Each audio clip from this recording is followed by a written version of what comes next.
안녕하세요. 세계금융연구원 골든클럽 정기준 원장입니다.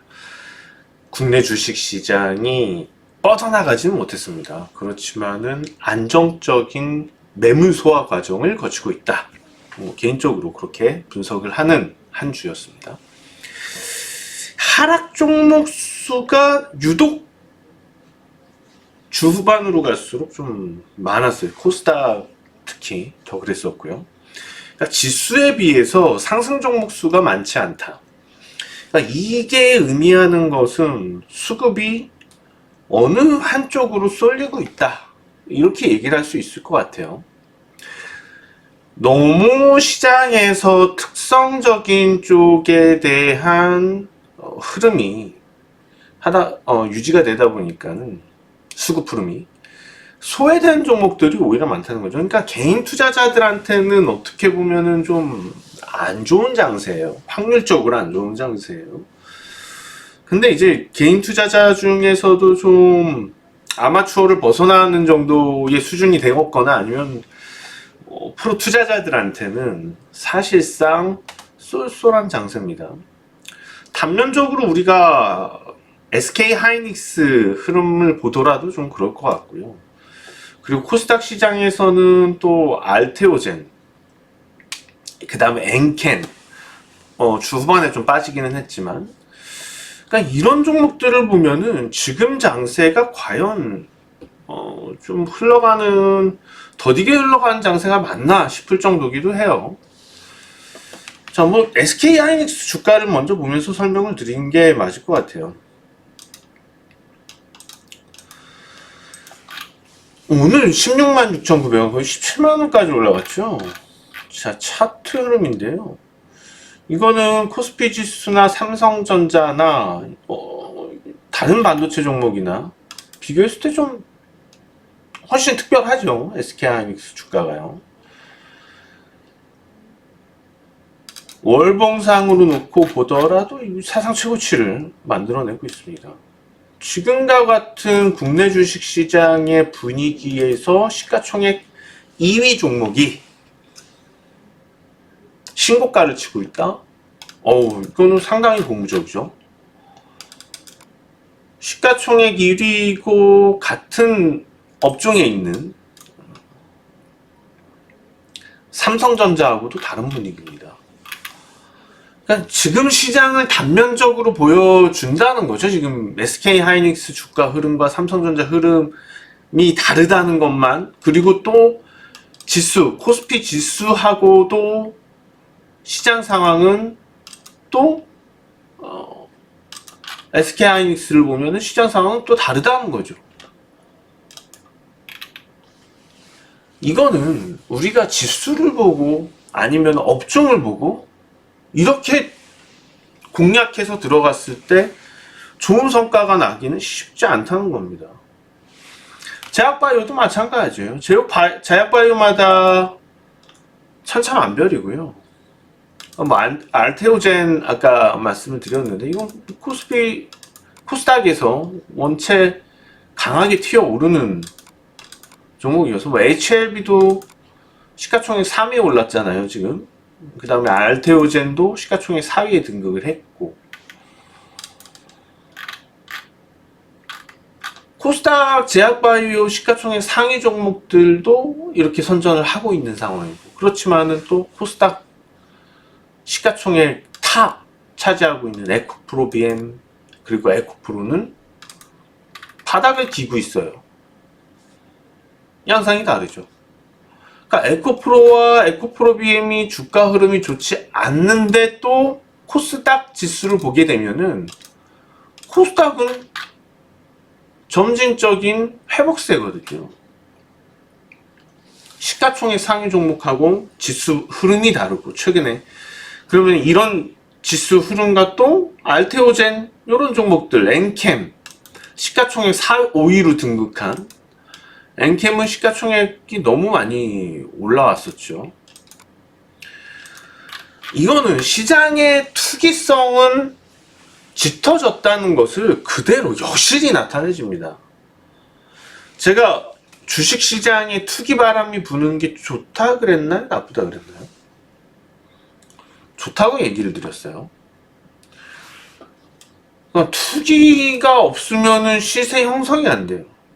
그러니까 뭐 정부 정책에서 밸류 프로그램 얘기하고 주식시장. 근데 주식시장 저평가를 해소하려면은 투기가 유입이 되면은 자연스럽게 해소가 된단 말이죠. 그러니까 투기가 유입이 되어야지만 또 중장기 투자 관점의 목적의 자금들이 유입이 될 수밖에 없는 거고. 이게 미끼 효과를 충분히 한다는 거죠. 주식시장이 수익이 많이 난다는 소문이 나야지 뭉칫돈들이 들어온단 말이에요.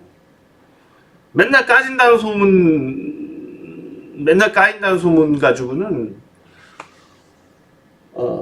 그런 저평가 종목들이 제 가격을 찾을 수는 없어요. 수급이 막 들어오다 보면 뭐라도 하나 이슈들이 발생되면은 그 부분에서 시장은 충분히 주가를 끌어올려준다는 거죠. 지금 분위기는 아직까지 이런 투기성과 수급 확산이 되어 가고 있는 자리이기 때문에 이번 주에 하락 종목은 많은데 지수는 잘 버티고 있었고 몇 개 좋은 종목들로 수급이 좀 압축해서 몰리는 경향이 있는 거고, 그럼 이거는 지금은 순환되고 있지만 순환된다는 것은 이를테면은 저런 초전도체 관련 테마만 놓고 보더라도 한 종목만 오르는 게 아니죠. 뭐 어떤 부분도 올라가고 이후에 또 다른 쪽에서 올라가고, 반도체도 마찬가지죠. 반도체도 한쪽 올라가고 또 다른 쪽 올라가고 이렇게 순환이 돈단 말이에요. 그러니까 이런 순환이 빨라지고 수급도 많이 들어오면서 다채로운 종목들이 파동을 그리면서 강한 상승 추세를 만들어주는 단계로 나아갈 거라는 겁니다. 지금은 거기로 나아가는 데 있어서 초기 단계라고 보시면 돼요. 그래서 주식 비중을 빨리빨리 좀 늘려주셨으면 좋겠어요. 더 늦기 전에 이제 여러 번 요청을 드리잖아요. 그리고 가장 중요한 거는 제발 바닥을 기고 있는 종목들, 예를 들어서 에코프로 BM 이미 해먹을 만큼 다 해먹었단 말이죠. 100배가 넘게 올랐으면은 다 해먹은 거예요. 다 해먹은 종목들 바닥 기고 있는 거, 이런 것들 미련 버리고 이런 것들 들어가지 마시고, 추세 형성되는 종목들 좀 비싸게 사더라도 추세 형성되고 있는 종목들을 들어가야지 맞아요. 차라리 지금 에코프로 BM 이런 거 공략하는 것보다는 뭐 지금 좀 주춤하고 있지만 결국에 여러분들 엔비디아 왜 올라요? 엔비디아 반도체인데 왜 올라요? 엔비디아가 반도체지만 오르는 이유는 AI 때문이잖아요.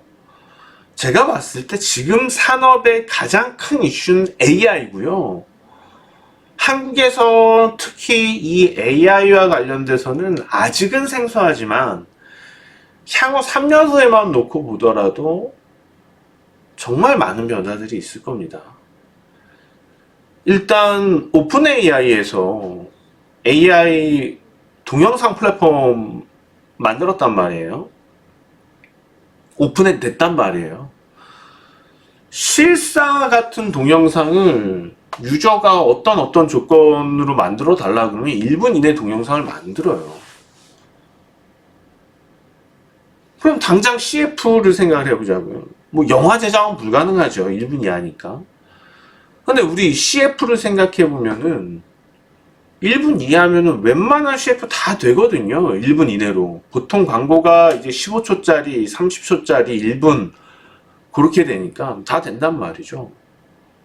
그럼 앞으로 광고 시장 어떻게 바뀔지 몰라요. 구태여 돈 많이 들어서 제작할 필요가 없어요. 아주 간단하게 더 퀄리티 높은 영상들을 만들 수 있단 말이죠. 지금 세상이 그렇게 바뀌고 있어요. 고객 상담도 마찬가지예요. 이 부분에서 한국은 진짜 많이 달라질 겁니다. 아직은 좀 오류들도 많고 그럴 건데, 빅데이터와 관련돼서 AI가 활성화가 되어서 계속해서 고객 응대에 대한 정보들을 쌓아 나가게 된다면은 그 어떤 상담원이 상담하는 것보다 더 좋은 결과를 낼 수 있는 고객 응대가 가능해진단 말이죠. 이제 뭐 KT에서 시작을 해서 초기 단계인데 이거 빠른 속도로 발전될 거예요. 지금 뭐 상장사들도 많이 있죠. 고객센터 저기 외주 주는 업체들. 그만큼 그 시장이 크단 말이에요. 이런 측면에서 본다면은 우리가 AI 종목도 지금 주춤할 때 뭐 대표적으로 이스트소프트가 있죠. 제주반도체도 그런 쪽이었고. 그러니까 뭐 이런 류의 종목들이 강하게 상승 추세를 전환을 시킨 상태거든요. 그러면 일단 이 종목이 바로 치고 가는 것, 조정 이후에 바로 치고 가는 것에는 실패한 거예요. 그런데 바로 무너지고 있느냐? 그렇지도 않다는 거죠. 버티고 있다는 거예요. 그럼 얘 왜 버티고 있느냐? 단기성 테마로 보지 않는다는 거죠. AI에 대해서. 그럼 단기성 테마가 아니면은 단기성 테마보다는 좀 더 중장기적으로 시장이 요구하는 그런 성장성들을 반영해 나가면서 추세를 만들어 가겠다. 그럼 이런 류의 종목들에 대해서 지금 몰빵을 치느냐? 그건 아니라는 거죠. 상승 추세가 중장기 상승 추세가 강하게 형성되는 종목들, 요런 하단에서 저감에서 분할 매수 들어가는 거예요. 뭐 언제 튀어오를지 모르잖아요. 어디까지 조정을 받고 갈지도 모르고 그냥 뭐 취미 삼아서 야금야금 조금씩 물량을 모아두는 거죠. 비중을. 그러다가 주가가 튀기 시작하고 추세가 다시 지지를 받고 확인이 된다. 확인이 되는 그런 과정에서 그동안 매수한 만큼 다시 매수를 합니다. 그럼 평균 단가가 어떻게 되나요? 이 중간으로 낮아지게 되죠. 그러니까 올라가는 걸 보고 따라 사는 것보다 월등히 낮은 단가로 매집해 갈 수 있다는 겁니다. 이거는 스토리가 있는 내용이죠. 그렇죠? 그러니까 우리가 무작정 테마 그냥 다 따라잡고 그건 아니에요. 스토리를 좀 짜면서 가야지 된단 말이죠. 그러니까 대충 이 정도의 시나리오가 그려질 것으로 예상이 되니까 여기에 맞춰서 우리 전략을 짠다는 겁니다. 이거는 벌써 팬데믹 이후에 국내 주식시장의 큰 흐름이에요. 강한 추세가 형성되는 종목들은 끝까지 끌어올려주고 걔네들만 보냅니다. 그런 트렌드는 계속 이어질 거예요. 전반적인 시장이 가더라도 몇백 프로 수익률 폭등해서 주는 것들은 한정이 될 거예요. 그런 종목들도 수급이 계속 몰릴 거고요. 이러한 흐름은 당장 깨지긴 어려워요. 그래서 지금 뭐 저 PBR 종목이라고 그래서 이런 종목들 흐름도 발생을 하고 있는데 이것도 하나의 어떤 섹터 내지는 트렌드로 볼 필요도 있고 투기성에 대해서 그러니까 우리가 이거를 단순히 PBR이 낮은데 그걸로 보기보다는 그들 종목 중에서 몇 개 종목들에 대해서 테마성으로 보는 게 좋다는 겁니다. 시가총액 상위 종목 중에서 움직임이 있는 종목들 특히 메리트 금융 흐름이 많이 튄단 말이죠. 그러니까 이런 메리츠 금융 같은 경우에 대해서 우리가 이거 뭐 펀더멘탈 따라서 이런 추세가 형성이 된다? 절대 그렇게 보시면 안 돼요. 투기성이 강하다고 보시면 돼요. 근데 문제는 뭐냐? 그런 투기성 강한 종목이 간다는 거예요.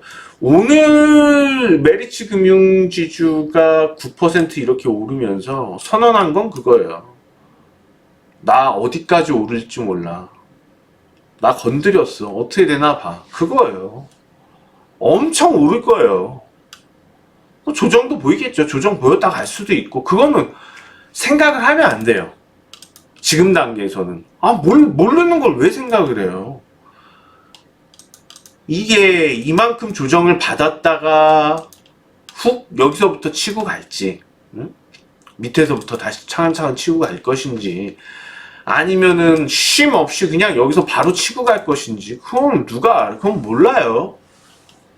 중요한 결론은 이런 류의 투기성, 우량주라도 이런 류의 투기성 종목들은 분명히 선언을 한 거라는 겁니다. 나 불타오를 거야. 건드렸어. 그러면 이거 뭐 당장 단기적으로 뭐 조정이 얼만큼 나던 그게 무서워서 못 사나요? 그러면 안 된다는 거죠. 지금 최근의 경향들을 따져본다면 이 정도 위치에서 그런 선언이 나왔으면 지금에서 100%에서 300%까지의 기대 수익이 가능할 수 있다는 거예요. 우린 이 점에 좀 주목을 해봐야지 됩니다. 그래서 시장이 항상 그런 단계들이 있어요. 과거에도 뭐 마찬가지였고요. 우량주들에 대해서 투기 흐름이 붙을 때 무서워집니다. 그리고 많이 소외됩니다. 누가요? 개인 투자자들. 왜? 맨 테마주 단타치로만 쫓아다니다가 끝나요. 왜냐하면은 하루에도 상한가 종목들이 계속 나오니까, 20% 이상 급등하는 종목들이 계속 나오니까 계속 그런 거 단타치로 따라다니다가 저는 다 놓쳐요. 그냥 묻어두고 기다리면, 몇 달 기다리면은 200% 300% 날 건데, 추세 좋은 종목들. 근데 당장 그것보다는 당장 내일 수익 나기를 바라는 거예요. 다음 주에 수익 나기를 바라고. 그러다 보니까는 계속 더 차트에만 집중하게 되고, 주식쟁이가 돼버리는 거죠. 주식쟁이가. 투자자가 되는 게 아니고. 그래서 우리 지금 인사이트, 정기준의 인사이트 투자 전략 이렇게 들으시는 분들만 해도 좀 많이 노력하시는 분들이에요. 사실 제 방송이 좀 지루해요. 목소리 톤도 그렇고 내용도 그렇고, 제가 뭐 차트 보고 섹시하게 막 그렇게 설명을 드린 게 아니잖아요. 차트에 대해 그런 강의가 아니잖아요. 뭐 기법을 막 화려하게 그렇게 말씀드리고 그런 거 아니란 말이에요. 참 지루한데도 꾸준하게 이렇게 시청해 주시는 분들이 많이 계신단 말이죠. 그럼에도 불구하고 조회수가 2, 3천 건 나오잖아요. 그러니까 그분들은 많이 깨어있는 거예요. 저만 하더라도 제 방송 이게 잠 안 올 때, 잠이 너무 안 오면은 한 번씩 유튜브에서 검색해서 제 방송 이렇게 듣고 있어요. 그럼 저도 졸려요. 저는 뭐 내가 했던 얘기 또 듣는 거니까 더 졸릴 수도 있겠지만. 근데 여러분들 뭐 지금까지 쭉 들어보셨으면 아시겠지만은 어떤 면에서 진리잖아요. 좀 제가 방송에서 쭉 해왔던 거나 시황에 대한 적중률이며, 뭐 과거 에코프로 같은 종목들 집중적으로 유튜브에서도 추천드렸던 거며, 알테오젠도 몇 번을 말씀드렸습니까? 유튜브에서만. 네? 알테오젠도 계속 누누이 말씀을 드렸죠. 지금 시장이 이래요. 알테오젠도 추세가, 상승 추세, 대세 상승 추세가 잡혔죠. 대세 상승 추세가 잡힌 상태에서 어떻게 보면은 고점 이후에 참을 수 없을 만큼 조정이 길게 나타났단 말이에요. 약 30-40%의 조정이 고점에서 나왔잖아요. 그러니까 단 며칠 만에 뚫고 레벨업 돼버린단 말이에요. 기다려야 돼요. 추세 강한 종목이 어디까지 조정 보일지 몰라요. 거기 집착하면은 좋은 종목들 아무것도 못 사고 맨날 손절매하다 끝나요, 여러분. 그렇게 투자하시면 안 돼요. 어디까지 조정 나올지 모르니까 예비로 추가 매수할 수 있는 거 자금 마련해 놓고 분할 매수 들어가야지 되는 거고요. 진짜로 흐름이 다시 전개가 됐을 때, 예를 들면 알테오젠 같은 경우에 다시 흐름이 요런 시세에서 붙었을 때 이 단계에서 모아가다가 조정 모임 단계에서 아까 그거랑 똑같아요. 이스트소프트 제가 전략 설명드렸죠. 그런 것처럼 여기서 매집하다가 신호 나왔어요. 이때 매집한 만큼 또 사요. 그러면 평균 단가가 어디서 맞춰져요? 이 정도에서 맞춰진다는 거예요. 평균 단가가 요 정도 선에서 맞춰져요. 훨씬 유리하게 갈 수 있는 거죠. 게임을요. 그러니까 지금 그래서 시장 지수하고 다르게 장단 맞추기가 어려울 수 있어요. 종목들 다르게 가지, 섹터들 다르게 가지, 당장 시가총액 상위 종목들도 뭐 삼성전자는 빠지고 있는데 SK하이닉스는 날아가지. 근데 뚫어보고 있으면 너무 쉬워요. 지금 시장은요. 너무 간단하고 단순해요. 강하게 상승 추세 나오는 종목들 장기적으로 보면서 중장기적으로 보고서 분할 매수해서 조정 보일 때 조정을 보이지 않더라도 분할 매수해서 덤비는 거예요. 그런 종목들에 대해서 많이 올라 보이죠. 근데 그런 종목들이 더 오르는데, 그러니까 에코프로를 보시면 아주 극단적인 투기 흐름이 나오는 단계, 에코프로를 한번 볼게요. 최근에 뭐 가장 작년에 이슈가 됐으니까. 그러니까 주가가 이건 기본적인 상승 추세의 흐름을 떠난 이후에 극단적인 상승 흐름이 나타났단 말이죠. 이런 상황에서는 100배가 올랐는데 종목이 이런 건 따라가면 안 된다는 거고, 이런 상황일 때 정리를 하면 된다는 겁니다. 자, 시장 지수 흐름이 어려워질 수도 있고 더 좋아질 수도 있는데, 제가 봤을 땐 전체적으로 수급이 확산될 가능성이 높아요. 외국인들이 괜히 들어오는 것도 아니라고 보여지고요. 자신감 가지시고요. 제가 오늘 말씀드린 대로 그런 종목들 위주로 공략해서 좀 멀리 보면서 투자하세요. 당장 내일 수익 날 것만 찾지 마시고요. 아셨죠? 자, 지금까지 종기준 원장이었습니다. 다음 주에 뵙겠습니다. 고맙습니다.